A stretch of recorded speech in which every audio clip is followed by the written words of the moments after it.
नमस्कार. Yes news महाराष्ट्रामध्ये आपल्या सर्वांचे स्वागत. सोनवडेत भरवस्तीत बिबट्याचा धुमाकूळ, पाळीव कुत्र्याचा फडशा, थरार सीसीटीव्हीत कैद. शिराळा तालुक्यातील सोनवडे गावात भरवस्तीत बिबट्याचा वाढता वावर ग्रामस्थांसाठी चिंतेचा विषय ठरत आहे. बुधवारी मध्यरात्री बिबट्याने दीपक शामराव बाबर यांच्या पाळीव कुत्र्यावर हल्ला करून त्याला ठार केले. या संपूर्ण घटनेचा थरार घराबाहेर लावलेल्या सीसीटीव्ही कॅमेऱ्यात कैद झाला असून परिसरात भीतीचे वातावरण निर्माण झाले आहे. दीपक बाबर यांच्या घराजवळ गेल्या अनेक महिन्यांपासून रात्रीच्या वेळी बिबट्याचा वावर सुरू असल्याचे सांगितले जाते. विशेष म्हणजे आजवर बिबट्याने बाबर यांच्या 10हून अधिक पाळीव कुत्र्यांची शिकार केल्याची माहिती समोर आली आहे.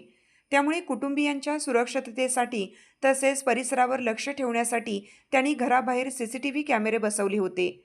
बुधवारी मध्यरात्री बिबट्याने पुन्हा एकदा घराजवळ येऊन काही दिवसापूर्वीच आणलेल्या पाळीव कुत्र्यावर झडप घातली आणि त्याला ठार केले.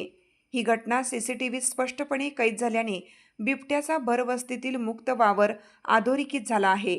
घटनेची माहिती मिळताच वन विभागाच्या अधिकाऱ्यांनी गुरुवारी घटनास्थळी भेट देऊन पाहणी केली व पंचनामा केला.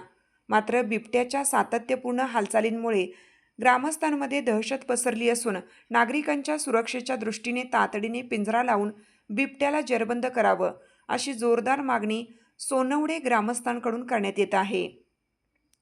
गेल्या काही महिन्यांपासून सुरू असलेल्या या प्रकारामुळे नागरिक रात्रीच्या वेळी बाहेर पडण्यास घाबरत असून लहान मुले व पाळीव जनावरांच्या सुरक्षेचा प्रश्न ऐरणीवर आला आहे. त्यामुळे वन विभागाने तातडीने ठोस उपाययोजना कराव्यात अशी अपेक्षा व्यक्त केली जात आहे.